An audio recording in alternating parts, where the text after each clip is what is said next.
G'day all, it's Nathan here from FDR Contracting. Back up in the middle of Cape York at the moment, sitting in Overwatch on the beach again. We're just coming back into the end of the season at the moment. I thought I'd take the opportunity, because I've had a couple of questions, to talk about a new bit of gear I've been using up here, which is the Pulsar XQ38 Axiom, which is a thermal spotter. So it's a, as you can see, it's a fairly small handheld unit, and it's a relatively new offering that's coming out of Pulsar in recent times, and they're fairly popular because they're pretty cost effective compared to a lot of the other units out there. So for this particular model, which is the XQ38, it doesn't have the laser range finding module on it. I'll talk a bit more about that in a minute. These come in, around about $3 grand, which is relatively cheap for a fairly high quality bit of thermal gear. So just some tech specs on this thing. So it's got a 384 by 288 resolution on it, which is the same as like an XQ38 Trail or any of the other XQ model optics that are out there. So resolution is good, but not fantastic in comparison to the XP series scopes or spotters. It's got a detection range of 1350 metres, which is pretty good, and the mag range on this unit, base mag is 3.5 power, and it goes out in a couple of steps to either 7 or 14. It's a little bit grainy on 14, given the resolution on it, but on 3.5 it's pretty good. In terms of the features of the Axiom XQ38, so it's very similar to the new Trail series optics that are out there, but obviously in a just as a package as a spotter. But it has all those features, so you can Wi-Fi off it, you can use stream vision on this particular model. Excitingly and very usefully from a spotting point of view, this has the colour palette feature. So there's a range of different colour palettes you can highlight there, and we've been using them really successfully up here, particularly when in high humidity, when there's a lot of other clutter and things that are difficult to see. Just being able to cycle through those different colour palettes, it makes life a lot easier. Certainly easy to discriminate targets, and whilst the resolution's not as good as my other thermal unit that I'm operating here, which is an XP50 Trail, from a straight point of view of identifying heat sources and animals where they are, and then interrogating them with the higher resolution unit after that, this has been fantastic. And it really reduces fatigue because you don't really have to look as hard. Because obviously on colour palette, whether you're, depending which setting you've got it on, I put a post on one of my earlier social media posts there about this unit that shows what those colour palettes are. The targets really pop out. So we've had some good joy up here using that sepia mode, which basically makes everything a fairly dull sort of reddy brown, and then your heat sources pop out with white. So yeah, it's really good. All the other features on this unit are exactly the same as the Trail, so that's really good. So you can run this with Wi-Fi back to an iPad or anything like that. All those features are the same. There are a couple of other models of the Axiom that are out there. So there's a 30mm objective model, which I think is called the XM30, and then there's an XQ38 LRF. So the key differences being this model, the XQ38 that I've got, does have all of the features of the Trail. The other models are a little bit different, so I'm not 100% familiar with the XM30, but on the 38 LRF model of this, you get a full laser rangefinder, not just a stadiometric rangefinder that they come with standard, but in order to have that unit on the side of the actual spotter, so obviously it comes out about another inch off the side. You lose a couple of other features, so you no longer have the Wi-Fi capability to stream or record when you're viewing a thing or whatever, which you can do on this model.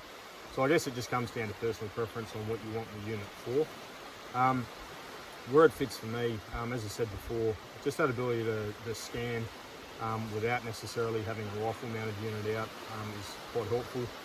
In my opinion, you don't really need the higher level of resolution for that task. So you just really need to identify heat that is relevant and be able to identify body shape, and you can certainly do that with this unit.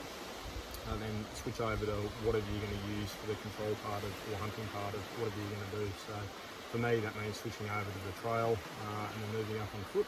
But equally, if you were only going to buy the one unit and you were looking at something like this, and maybe you've got a night vision setup or a decent torch mounted on an optic or something of the like. So, lots of different options to use that. And I think one of the key benefits of this unit is it's very, very portable. This thing's really light. I don't have the exact spec on it, but we're talking really small Sony Handycam size. It's tiny. It's not much bigger than a mobile phone. You can see there it's probably an inch and a bit across the top with all the buttons on the top here. And one of the interesting features too is they've actually put some texture on these buttons, so you can feel in the dark which one's your menu button, which is quite helpful if you're going to switch between modes or change anything on the fly while you're actually looking through it. So that's a really good feature. Just quickly on the battery too, so it's a different battery unit to most of the other models that are out there. So it's got a little battery in the back here, which hopefully you can sort of half see this you pull out. So these little quickly replaceable units. So if you're going to use one of these heavily and run it all night, you're probably going to want a couple of these. So they're spec to run for 6 hours. I haven't really run this for that length of time continuously, but sort of over 3-4 hours, we're down around probably that 25 to 35% of battery remaining, which is pretty good really given the size of the battery, and then they recharge fairly fast as well.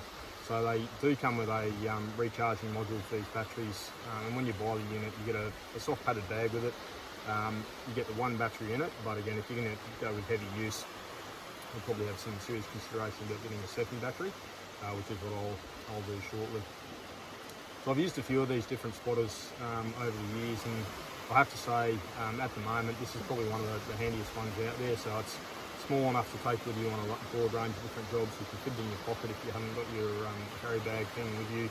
The resolution is definitely adequate for the task, and in reality land, so we're talking a 1350 metre detection range on this model. But as with all thermal, that's under perfect conditions. No vegetation, that type of thing. I would say from what we've seen here, we're easily seeing pig and dog-sized targets out at 1,000+ metres on relatively open ground, and we're readily identifying targets that are inside around 400 metres, which, as you know, if you're operating any sort of vegetation which has any form of thermal characteristic, or you can't see through it, then you're not going to identify stuff much further than that anyway. So it's been really, really quite good in that respect. And I do like the portability of the unit, so that's certainly really good.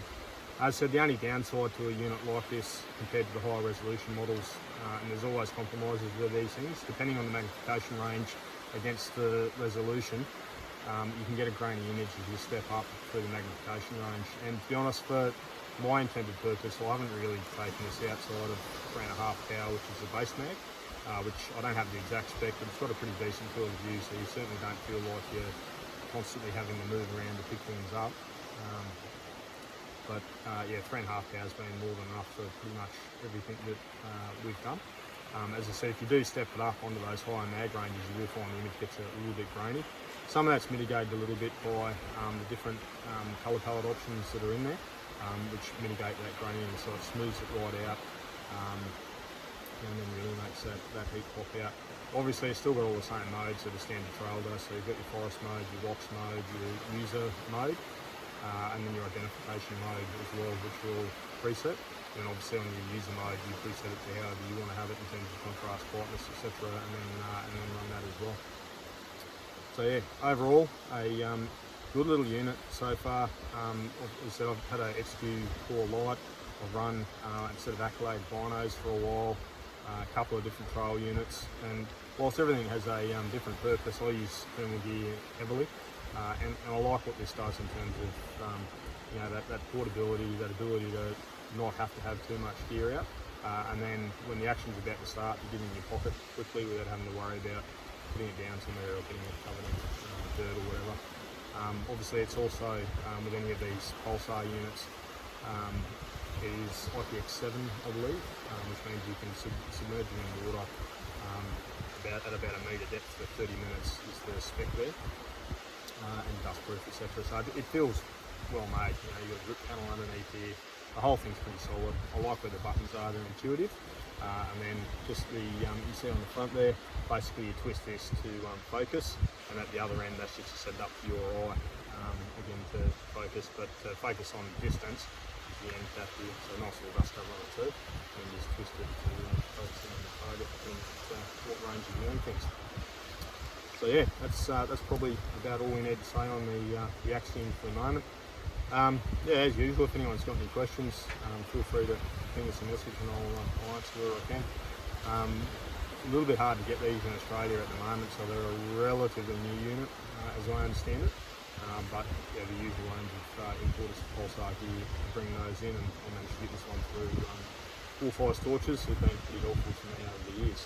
So yeah, well, I mean, it's worth a look. I think if your intended purpose is for a straight thermal spotter that is relatively cost effective but has all the higher end features, and then obviously you can balance that out against whether you want a model with less detection range and less cost, where you might have a look at the 30mm objective model, or whether you want a model that is really just for straight thermal observation, no recording, no Wi-Fi, none of the fruit, but it's got a laser rangefinder on it. And that, you can certainly see an application there, a broad range of application for hunting, etc. Anyway, thanks for watching, and flick any questions you have.